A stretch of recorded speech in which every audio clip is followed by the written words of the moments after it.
Shame shame Israel shame এমন স্লোগানে দিনভর উত্তাল ছিল বাংলাদেশের রাজপথ। গাজায় চলমান ইসরায়েলি গণহত্যার প্রতিবাদে এই বিক্ষোভ শুধু বাংলাদেশেই নয়, মধ্যপ্রাচ্য, ইউরোপ, অস্ট্রেলিয়ার অনেক দেশ সামিল হয়েছিল এই প্রতিবাদে।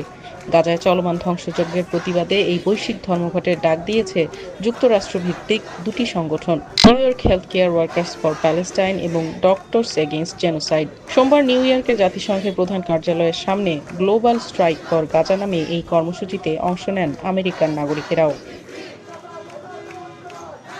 একই সঙ্গে বিশ্বজুড়ে সর্বাত্মক অবরোধের ডাক দিয়েছে the national and Islamic forces in Palestine. No work no school until genocide stops, অর্থাৎ গণহত্যা বন্ধ না হওয়া পর্যন্ত কাজ ও স্কুল বন্ধ, এই শিরোনামে সোমবার বিশ্বজুড়ে এই অবরোধ পালনের আহ্বান জানিয়েছিল সংগঠনটি। তাতে সাড়া দিয়ে বন্ধ থেকেছে বাংলাদেশের অনেক শিক্ষা প্রতিষ্ঠানও। গ্লোবাল স্ট্রাইক ফর গাজা কর্মসূচির ব্যাপারে health care workers for Palestine তাদের ইনস্টাগ্রাম অ্যাকাউন্টে লিখেছিল, গাজায় গণহত্যা বন্ধে আমরা বৈশ্বিক ধর্মঘটের আহ্বান জানাচ্ছি। এই উদ্দেশ্য সফল করতে সব শিক্ষা প্রতিষ্ঠান ও কর্মস্থল বন্ধ রাখা হোক। পদক্ষেপ নেয়ার এখনই সময়। বিশ্ব স্বাস্থ্য দিবসের দিকে ইঙ্গিত করে এই বিবৃতিতে বলা হয়, বিশ্ব এখন নবজাতক ও মায়েদের স্বাস্থ্যসেবা নিয়ে বেশ সচেতন, অথচ গাজাবাসী জীবন ধারণের মৌলিক অধিকার থেকেই বঞ্চিত হচ্ছে। মার্কিন বোমার আঘাতে হাসপাতাল গুড়িয়ে যাচ্ছে, অগণিত মা ও শিশু সাধারণ যত্নের অভাবে এবং বিস্ফোরণের আঘাতে মৃত্যুবরণ করছে। এর মধ্যে ইসরায়েলি প্রধানমন্ত্রী বেনিয়ামিন নেতানিয়াহুর যুক্তরাষ্ট্র সফর যেন আগুনে আরও ঘি ঢেলে দিয়েছে। ট্রাম্পের নতুন ঘোষিত শুল্ক নিয়ে সমঝোতার পাশাপাশি ইরান ও হামাস বিষয়ে আলোচনা করতে ওয়াশিংটন গিয়েছেন নেতানিয়াহু।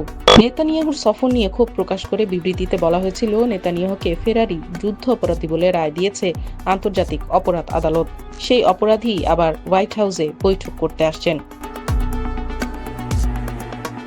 ধর্মঘটে অংশগ্রহণের জন্য জোরালো আহ্বান জানিয়ে বিবৃতিতে বলা হয়েছিল, গাজার জন্য ন্যায় বিচারের দাবিতে সবাই রাস্তায় নেমে আসুন, জায়নবাদীদের যুদ্ধাপরাধের অবসান ঘটান, মার্কিন সহযোগিতা বন্ধ করুন আর সংশ্লিষ্ট সবাইকে জবাবদিহির আওতায় আনুন। পুরো একটা জনগোষ্ঠী যখন অনাহারে থেকে বোমার আঘাতে নিশ্চিহ্ন হয়ে যাচ্ছে, তখন আমরা দুই হাত গুটিয়ে বসে থাকতে পারি না।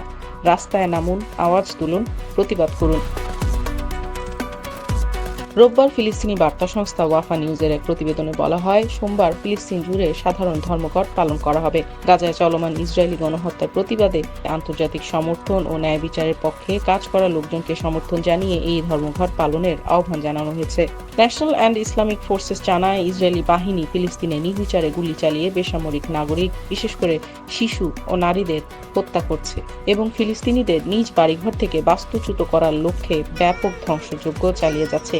বিবৃতিতে ইসরায়েলি আগ্রাসনের অবসান ঘটাতে এবং ফিলিস্তিনিদের অধিকার লঙ্ঘনের ঘটনায় ইসরায়েলের জবাবদিহিতা নিশ্চিত করারও আহ্বান জানানো হয়।